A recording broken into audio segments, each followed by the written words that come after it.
Good morning students. पिछले सप्ताह जैसा कि हमने आप लोगों को रसायन विज्ञान में बताया था अम्ल और क्षारक के बारे में, आशा करती हूँ कि आप लोगों ने उसे अच्छे से पढ़ा होगा, समझा होगा और लिखा भी होगा। अब आज मैं आप लोगों को अम्ल और क्षार के गुणों के बारे में बताने जा रही हूँ। अम्ल और क्षार के क्या गुण होते हैं? तो पहले मैं अम्ल के बारे में बताऊंगी कि अम्ल के क्या गुण होते हैं। तो भौतिक गुण में तो पहले स्वाद में खट्टे होते हैं, अम्ल स्वाद में खट्टे होते हैं और नीले लिटमस को लाल कर देते हैं। ठीक, ये हो गया भौतिक गुण। दूसरा, अब रासायनिक गुणों पे आते हैं कि धातुओं से क्रिया, धातुओं से क्रिया करके क्या बनता है। तो धातु से क्रिया करके धातु प्लस अम्ल को जब मिलाते हैं तो लवण और हाइड्रोजन गैस लवण बनता है और हाइड्रोजन गैस निकलती है। ठीक, अब यहाँ पे मैं एक उदाहरण दिखा रही हूँ कि लेकिन आप लोग कॉपी में जब भी लिखेंगे तो कम से कम दो उदाहरण लिखेंगे। मैंने आप लोगों के व्हाट्सएप पे डाल दिया है, उसमें लिखे हुए हैं, मिल जाएंगे आप लोगों को दो उदाहरण। यहाँ पर इतना ज़्यादा लिखते तो पूरा कर भी नहीं पाते और आ भी नहीं पाता। तो जिंक जो होता है वो धातु होता है। यहाँ पे लिखा है एस मीन्स सॉलिड मीन्स ठोस है।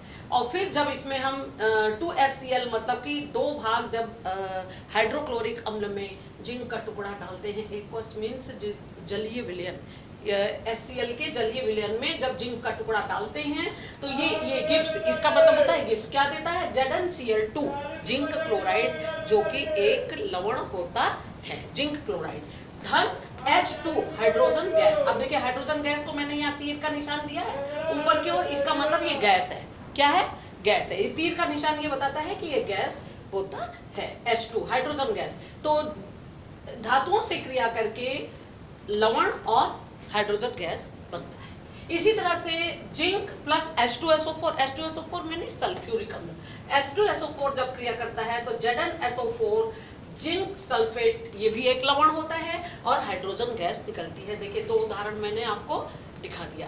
तो अब ये पहला हो गया आपका कि जो भी अम्ल होगा वो धातुओं से क्रिया करके लवण और हाइड्रोजन गैस देता है। तीसरा है जो गुण में धातु कार्बोनेटों व बाइकार्बोनेटों से क्रिया। देखिए पहले तो कार्बोनेट और बाइकार्बोनेट समझ लीजिए। Na2CO3 इसको कहते हैं कार्बोनेट, सोडियम कार्बोनेट। अब यहाँ पे देखिए Na2HCO3, यहाँ पे बीच में H है, अम्लीय लवण है। ये क्या है?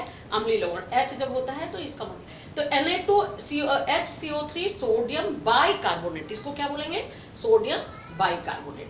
तो Na2CO3 जब H2SO4 सल्फ्यूरिक अम्ल से क्रिया करता है तो Na2SO4 लवण और कार्बन डाइऑक्साइड। एक बात ध्यान दीजिएगा, अगर इधर CO3 है, कार्बोनेट है, तो इधर CO2 निकलेगी ही निकलेगी। ध्यान देने की बात है, आपको इसमें रटने की भी जरूरत नहीं पड़ेगी। अगर हम यहाँ पे देख रहे हैं CO3 तो यहाँ पे CO2 कार्बन डाइऑक्साइड गैस निकलेगी। ठीक, प्लस ये जल बनता है, मतलब लवण, कार्बन डाइऑक्साइड और जल। जब कार्बोनेट से क्रिया करता है कोई भी अम्ल तो लवण, कार्बन डाइऑक्साइड और ये जल बनता है। इसी तरह से बाइकार्बोनेट है, sodium bicarbonate Na2HCO3 plus HCl hydrogen chloride या हाइड्रोक्लोरिक अम्ल, इससे क्रिया करेगा तो देखिए NaCl सोडियम क्लोराइड, ये सोडियम सल्फेट है, ये सोडियम क्लोराइड है, प्लस CO2। देखिए CO3 इधर है तो CO2 निकलेगा, H2O भी निकलेगा। दोनों में देख लीजिए क्या समानता हो रही है, CO2 भी निकल रहा है, H2O, खाली लवण में फर्क हो रहा है। यहाँ पे सोडियम सल्फेट बन रहा है क्योंकि यहाँ पे सल्फेट है, यहाँ पे सोडियम क्लोराइड बन रहा है क्योंकि यहाँ पे Cl है। ठीक, आपको याद करने में आसानी रहेगा। तो लवण, कार्बन डाइऑक्साइड और हाइड्रोजन जल बनता है। ठीक, ये हो गया धातु कार्बोनेटों और बाइकार्बोनेटों से क्रिया। अब आ जाइए क्षारों से अभिक्रिया। जब अम्ल क्षार से अभिक्रिया करता है, इसको मैंने पहले भी बताया था कि अम्ल जब क्षार से अभिक्रिया करता है तो लवण और जल बनता है और इसको उदासीनीकरण कहते हैं। इसमें कोई और जो है धनायन या ऋणायन नहीं बनता है, केवल लवण और जल बनता है जिसे उदासीनीकरण कहते हैं। ये आपको हमने पहले भी बताया था। तो अब देखिए यहाँ पे क्षारों से अभिक्रिया HCl, ये क्या है? हाइड्रोक्लोरिक अम्ल। NaOH ये क्या है, क्षार है, सोडियम हाइड्रोक्साइड HCl, और जब क्षार से अभिक्रिया करेगा, क्षार NaOH सोडियम हाइड्रोक्साइड से क्रिया करेगा तो NaCl सोडियम क्लोराइड बनेगा और इसका OH इस H से मिलकर के H2O लवण और जल बनाता है, जिसे उदासीनीकरण कहते हैं। ये प्रश्न आपका अकेले भी पूछता है, उदासीनीकरण किसे कहते हैं। 5वें नंबर पे आइए, धात्विक ऑक्साइडों से क्रिया। धात्विक ऑक्साइडों से क्रिया, जैसे धात्विक ऑक्साइड ये है आपका कॉपर ऑक्साइड CuO, सॉलिड है, ये HCl से अभिक्रिया करता है, वो तो क्या बनता है CuCl2 cupric chloride, CuCl2 cupric chloride बनता है और H2O लवण और जल बनता है। जब धात्विक ऑक्साइडों से क्रिया करता है तो लवण और जल बनता है। इसी तरह से अब आ जाइए 6ठे नंबर पे, वैद्युत चालकता। वैद्युत चालकता माने जब इसको जलीय विलयन बनाते हैं तो धनायन और ऋणायन अलग अलग हो जाए तो उसको वैद्युत चालकता कहते हैं। वैद्युत चालकता में जलीय विलयन में वैद्युत चालक मतलब H आयन उत्पन्न करता है। जो अम्ल होगा वो H आयन उत्पन्न करेगा, जब क्षार होगा तो वो OH आयन देगा। तो इस तरह से जलीय विलयन में वैद्युत चालक होता है और H आयन उत्पन्न करता है। अब आ जाइए 7 नंबर पे, प्रबल अम्ल संक्षारक होता है। संक्षारक माने किसी चीज को नुकसान पहुंचाने वाला। यदि हम अपने स्किन पे जरा सा भी लग जाए, स्किन खराब हो सकता है। जमीन पे यहाँ तक कि आप इमली वगैरह या फिर आप नींबू वगैरह इसकी एक बूंद गिरा दीजिए, आप जमीन पे भी गिरा दीजिए तो वहाँ की जमीन सफेद हो जाएगी। इसी तरह से आपने देखा होगा लोहे वगैरह को साफ करने के लिए, लोहे के या पीतल के बर्तन को साफ करने के लिए अम्लीय चीजों का प्रयोग किया जाता है, नींबू का प्रयोग किया जाता है, इमली का प्रयोग किया जाता है, तो वो साफ हो जाता है क्योंकि ये इसका गुण होता है संक्षारक। ये वहां से वो गंदगी को हटा देता है और यहाँ तक कि आपका स्किन अगर होगा, त्वचा होगी तो उसे जला भी देता है। ठीक, तो इसको कहते हैं ये प्रबल संक्षारक होता है, इसलिए हम लोग को हाथ से नहीं छूते हैं।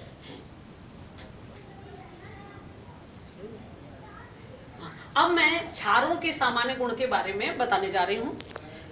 क्षार स्वाद में कसैले होते हैं और अम्ल खट्टे होते थे, लेकिन ये स्वाद में कसैले होते हैं और वो नीले लिटमस को लाल करते हैं अम्ल, ये लाल लिटमस को नीला करता है। और जलीय विलयन इसका जो होता है चिकना होता है, जैसे आप साबुन सर्फ वगैरह जो है ये सब आपका क्षारक है। तो जब आप इसको पानी में डालते हैं और हाथ में आपके चिकनाहट सी आ जाती है, फिर आपको हाथ धुलना पड़ता है, तो जलीय विलयन जो होता है वो चिकना होता है। ठीक, ये तो हो गया आपका भौतिक गुण। अब इसके रासायनिक गुणों को देखिए। धातुओं से क्रिया, जैसे अम्ल धातु से क्रिया करता है, क्षार भी धातु से क्रिया करता है। तो धातु जब क्षार से क्रिया करता है तो लवण और ये भी हाइड्रोजन गैस देता है। जैसे आपने देखा NaOH, हमने एक उदाहरण दिया है, आप कम से कम 2 उदाहरण लिखेगा। NaOH सोडियम हाइड्रोक्साइड जब जिंक से क्रिया करता है, जलीय विलयन सोडियम हाइड्रोक्साइड का एक्वस में जलीय विलयन जब जिंक से क्रिया करता है तो Na2ZNO2 Na2ZNO2 सोडियम जिंकेट, इसको क्या कहते हैं, sodium zincate plus hydrogen gas देता है। ये लवण होता है सोडियम जिंकेट, Na2ZNO2 याद कर लीजिए, सोडियम जिंकेट। ठीक, और हाइड्रोजन गैस देता है। अब अम्लों के साथ अभिक्रिया, जैसे आपने अभी देखा था क्षार अम्ल और क्षार की क्रिया, तो उल्टा उसी का वही चीज है। अम्लों के साथ अभिक्रिया, क्षार जब अम्ल से अभिक्रिया करेगा तो लवण और जल बनाएगा, अम्ल जब क्षार से अभिक्रिया करेगा तो लवण और जल बनाएगा। दोनों एक ही अभिक्रिया है, उसमें भी इसमें भी। अब जैसे देखिए NaOH प्लस HNO3, ये नाइट्रिक एसिड है। कौन सा है, नाइट्रिक अम्ल, इसको कहते हैं HNO3 नाइट्रिक अम्ल। सोडियम हाइड्रोक्साइड जब नाइट्रिक अम्ल से क्रिया करता है तो NaNO3 सोडियम नाइट्रेट बनता है और H2O बनता है। इसी को उदासीनीकरण कहते हैं। देखिए उदासीनीकरण के कई उदाहरण आपको मिल रहे हैं, अम्ल में भी मिले, क्षार में भी आपको मिले, इसको उदासीनीकरण कहते हैं। उदासीनीकरण का मतलब मैंने उस बार भी बताया था कि ना वो अम्ल होता है ना क्षार होता है, उसमें दोनों के गुण नहीं पाए जाते। ठीक, अब है अधात्विक ऑक्साइडों से क्रिया। अधात्विक ऑक्साइड कौन कौन से हैं, CO2 है, SO2 है, SO3 है, सोडियम ये carbon dioxide, sulphur dioxide, sulphur trioxide. ठीक है, जब ये इससे क्रिया करता है तो भी लवण और जल बनता है। जैसे देखिए calcium hydroxide CaOH whole twice, इसको क्या कहेंगे CaOH होल ट्वाइस, ये जो कोष्ठक है इसके बाहर 2 है तो होल ट्वाइस। तो कैल्शियम हाइड्रोक्साइड का जलीय विलयन जो है जब कार्बन डाइऑक्साइड से क्रिया करता है, तो जहां ये कार्बन डाइऑक्साइड देखिए उल्टा, आपको हमने बताया था जब कार्बोनेट होगा तो इधर CO2 निकल रही थी, अब यहाँ पे CO2 है तो ये देखिए कैल्शियम कार्बोनेट बनेगा, कैल्शियम कार्बोनेट बनेगा और ये H2O बनेगा। ये कैल्शियम कार्बोनेट मतलब कि आपका ये लवण बन रहा है, लवण और जल बन रहा है। ठीक, वैद्युत चालकता में इसका जलीय विलयन में OH आयन देता है, जो ये क्षार है ये वैद्युत चालक होता है और जलीय विलयन में OH आयन देता है। संक्षारक प्रकृति आपने देखा होगा कभी कभी जो है कि साबुन थोड़ा सा अगर बहुत अच्छे किस्म का नहीं होता, मतलब उसमें क्षार ज़्यादा होता है, तो आपके हाथ की स्किन भी खराब हो जाती है, खुजली होने लगती है, यहाँ तक कि कभी कभी जो स्किन जिसकी बहुत ही पतली पतली होती है तो वो छिल भी जाती है या उस खुरदुरा भी हो जाता है। इसका मतलब कि त्वचा में जलन भी होती है, कभी कभी कोई साबुन जो है कि वो इस्तेमाल करिए तो हाथों में जलन भी होने लगती है, तो त्वचा में जलन होता है और ये इसके अंदर संक्षारक प्रवृत्ति होती है। जो प्रबल क्षार होते हैं, अभी हम आपको प्रबल और निर्बल के बारे में बताएंगे, प्रबल क्षार होते हैं वो संक्षारक होते हैं, इसलिए कहते हैं अच्छे साबुन का इस्तेमाल करो। ये अच्छे साबुन का मतलब होता है कि क्षार की कम मात्रा हो, उसमें संक्षारक प्रवृत्ति कम हो। इसी तरह से क्षार तेलों और वसाओं के साथ क्रिया करके ग्लिसरॉल और साबुन बनाता है। जब साबुन पढ़ाया जाएगा तो आपको ये बताया जाएगा क्षार और तेलों के साथ अभिक्रिया कर और वसाओं के साथ अभिक्रिया करके ग्लिसरॉल और साबुन बनाता है। अब हम आपको एक चीज बताने जा रहे हैं पीएच स्केल के बारे में। पीएच पैमाना मतलब हाइड्रोजन आयन की सांद्रता और OH आयन की सांद्रता क्या होती है जो भी विलयन है उसमें। तो ये एक हमने पट्टी खींची है, आप देखिए एक स्केल खींचा है मैंने जिसमें 0 से लेके 14 तक के अंक दिए कि देखिए 0 1 2 3 4 5 6 7 8 9 10 11 12 13 14। यहाँ पे जो 7 है, 7 बीच में, ये उदासीन बिंदु होता है।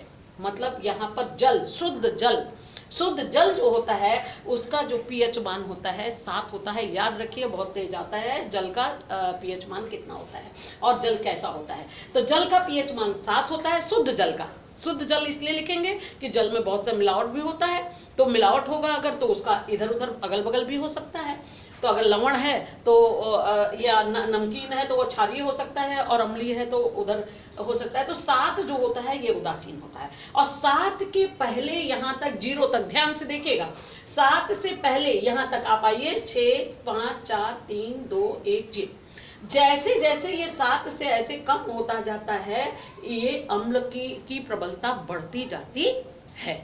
अम्ल जैसे कि 7 से अगर 6 पे आएगा तो थोड़ा एकदम निर्बल अम्ल होगा। निर्बल माने बहुत ज्यादा। अब जैसे नींबू वगैरह हम खाते हैं तो प्रबल अम्ल नहीं है, वो खा लेते हैं, वो आपको ज्यादा नुकसान नहीं करता है। टमाटर है, नींबू है, ये सब चीजें।